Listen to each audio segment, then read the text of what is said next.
Hello and welcome to Blockchain Gaming World with me, John Jordan. So, video about the Crypt. So the Crypt is a on-chain Ethereum-based sort of dungeon, kind of crawling NFT minting type game.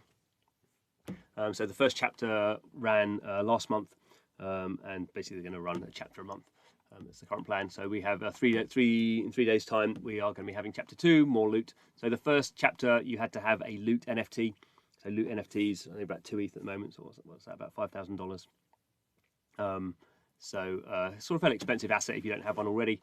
Chapter 2, you just need a more loot NFT. So again, this is a part of the loot sort of project where this guy created all these NFTs that could be used for different games, and then basically told people to go and make them. And the Crypt is one of these games that is sort of building on top of the sort of loot NFT system. But in this case, you only need more loot. So more loot, there's videos around how to do this. You can just go mint. You can go mint a bag of more loot. It's just a text file with a whole bunch of sort of gear that you might have if you want to go into a dungeon. You can use loot if you have loot, or you can use more loot. And basically, what we can see here, what happened in chapter 1. The 161 raiders, I guess that means wallets, and they discovered 672 relics. So we can see here sort of what happened. These are the rewards, so gold skull, gold crown, gold medal, and gold key. And these are the dungeons that were conquered. So there's 16 dungeons in chapter 1, 16 dungeons in chapter 2. And if we sort of click on them, we can see here. So this Dungeon of Perfection had these sort of enemies in it. Had orcs and spike picks and lizard kings, and they had some health points here. And then when people played their loot bag against the dungeon, they knocked off some of the health of the enemies inside. And when enough people played, they knocked these down to 0. So this is 0 HP, probably difficult to see. And then once the dungeon was destroyed or defeated, the people who played it then got the NFT dropped to them. So we can see here, these are the loot bags that were played against this dungeon, and we can see what impact they had. So sort of there was a basically sort of a meta game of working out which was the best loot bags to play against which dungeons, and people were sort of working this out beforehand. So that's what happened in chapter 1. Now we're going to chapter 2. So chapter 2, more loot. So we can see here. So what we're going to get this time. So we are going to have some ice rewards. So ice key, ice dagger, ice gem, and ice coin. So we can see here. So these ones are the rarest ones. So the first dungeon that is conquered, the people who play that will get the ice key. The next 2 and 3, they'll get ice dagger, ice gem, and then ice coin. So for the sort of remaining ones. So we can see here, these are locked at the moment because obviously the raiding doesn't begin until the 10th of March. But again, we can have a look here, so we can see what is here. So we can see if I played this loot bag against this dungeon, and we can see. So we can see actually this has the berserkers have 200 HP. So these are much. I can't remember how many HP the dungeons had before, but I'm pretty sure it wasn't 200. So we can see here, if I played this loot bag against this, I'd knock off 6. 6 of a possible 2, 4, 6, 8, 10, 12, 14, 16. 16, 1,600 HP. So if I raided that, I get 6 damage, and I have to pay the gas. So what's it telling me here?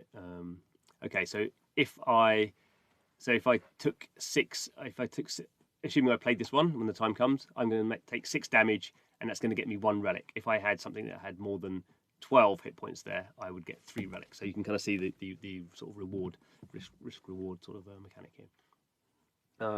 So let's see. I do have some more loot. I wonder if it's going to let me play that against it. Don't think it is yet, because you're sort of, in this case, you're sort of simulating. Okay, let's try this one.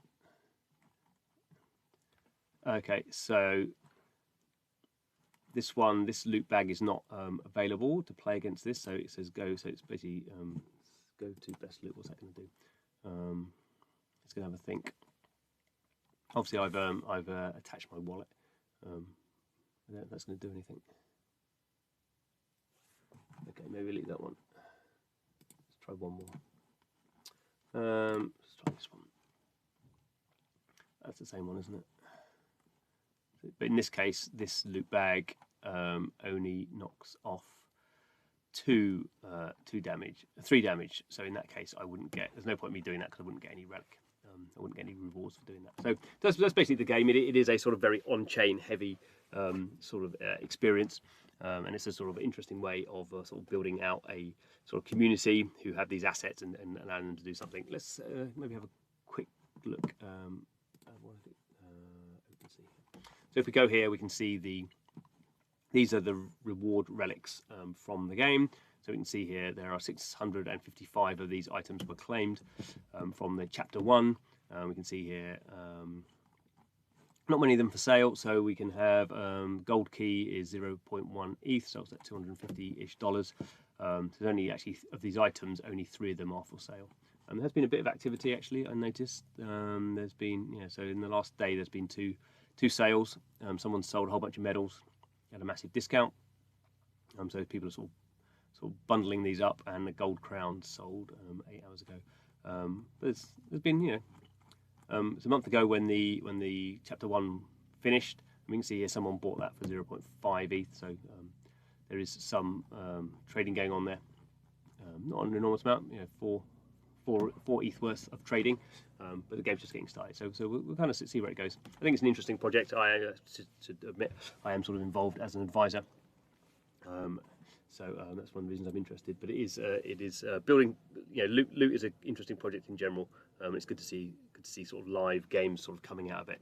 And obviously this is pretty simple to begin with, but over time we would expect sort of more complexity to come.